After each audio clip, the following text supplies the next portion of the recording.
Looks like we have yet again another clown regalia situation. You know what that calls for. I'm just gonna toss this out here as usual. And let's see who the lucky winner is this time. And it is...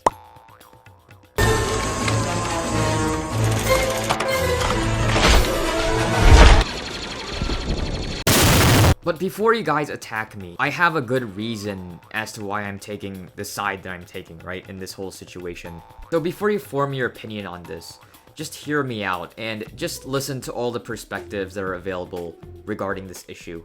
But anyways, like, a lot of you probably don't know what happened with the whole glitch situation, considering there really hasn't been much coverage on this issue. The only videos that are really discoverable to me at the moment is obviously Glitch's apology video, which has reached about 7.5k people. And in the opposition, there was one by Ragehound, which at the time of recording has only reached about 5,000 people combined. So you probably can see why a lot of people don't really know about this whole situation. Like, literally, when I ask most people about it, they're usually oblivious to the situation, or they're simping for one side or another. But overwhelmingly for Glitch, since he obviously has a lot more reach than the two. And let's be honest, Glitch's audience is primarily made up of minors, which will become more relevant later in this video.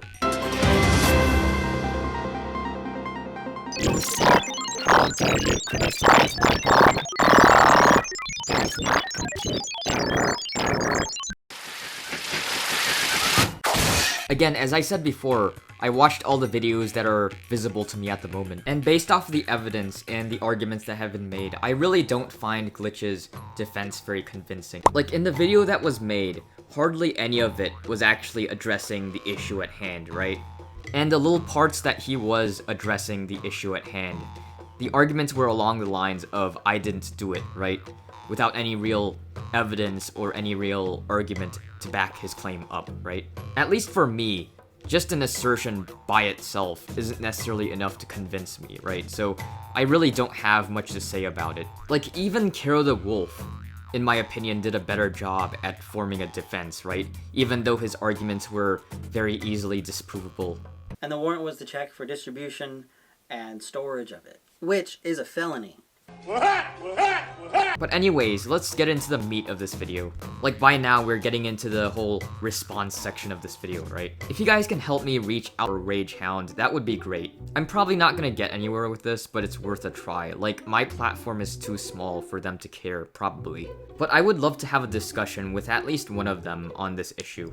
And yeah, just please do so, since, like, I really don't want to be in a situation where I'm fending for myself.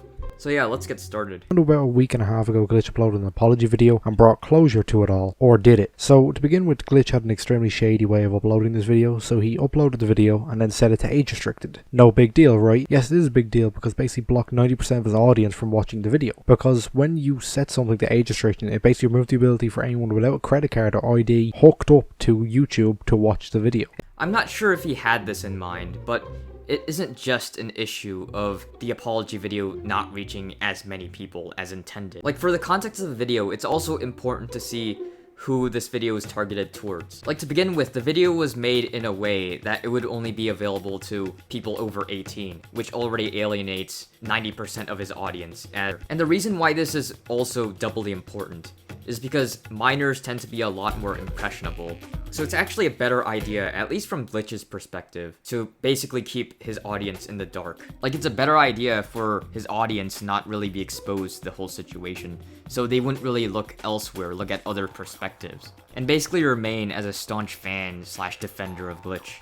But on the other hand, Glitch's audience that is over 18, and maybe people outside of his recurring viewer base, they're more likely to be critical, so Glitch is targeting them in particular, since they're the only ones who need convincing. They manipulated me at times. I mean, they tried claiming publicly that I stole a fursuit. Hell, they tried claiming I stole the Glitch fursuit, but I completely debunked this in the document. But because I'm not planning on publishing the document right now, I think it's best to at least include the screenshot that shows that they're saying I do own the Glitch suit in its entirety. But it's also worth noting that we've talked a lot in private since their posts, which, in all honesty, is something I firmly believe most people should do before callouts, because why would you call something out unless you want the attention.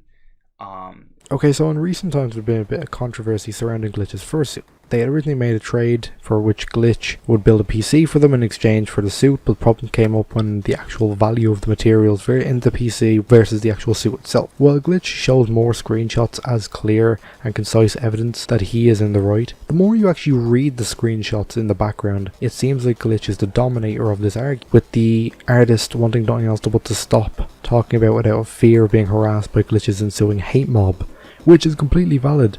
But it seems like this isn't a mutual agreement rather than a forced one by the wording and speech of the actual text. But formulate your own thoughts on this. Like, to begin with, I always consider the power dynamics when it comes to any of these situations, right? Like, Glitch's Twitter has about 18.3k followers, as opposed to Twisted Leopard Creation, which has about only 3,000 followers, right? And this isn't even considering how much influence Glitch has in the YouTube sphere.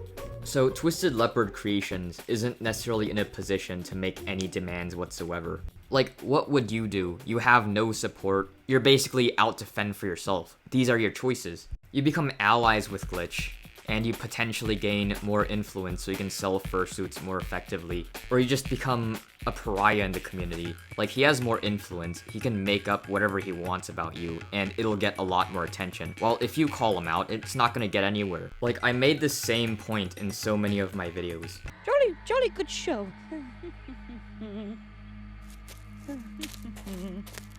You're trying to save face so that in 2 to 3 weeks you can come back making your shit content and get paid exorbitant amount of money to do so.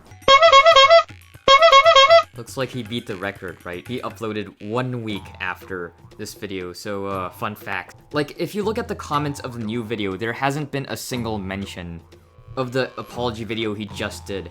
Like, there aren't even any arguments in favor of Glitch.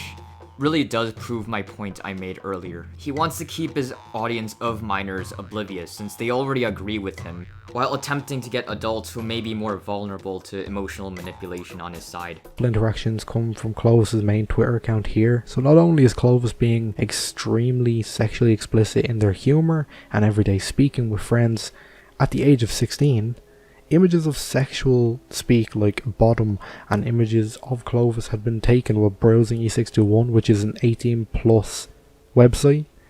Now detractors from all this may defend Clovis by saying, oh, it's a joke, he doesn't actually mean it. This is extremely damaging to everyone else in the entire social ecosphere of the fandom, because this is teaching younger people that it's okay being and acting sexually explicit in these ways. Like, it's not only that, if you even look at Glitch's channel, if you scroll through his thumbnails, a large plurality of them are sexually implicit. Even some of them are sexually explicit. And Glitch very well knows this, and knows that his audience, 90% of his audience, is made up of minors. But he does it anyway. Of course he does. And the final cherry on top, people like him get away with this crap all the time, because they can. He has influence in the community. I mean, sure, Ragehound has some influence in the community, but you and Ragehound combined pales in comparison to him, influence-wise. That's why Glitch is going on his merry way as if nothing happened. Since pretty much no one hears about your side, and all they hear about is either they don't hear anything, or they just hear Glitch's apology video and that's all they see. And obviously all the other furries that have influence are standing by and doing nothing as always, until it becomes popular to criticize him. But anyways, I'll cover that a lot more in another video.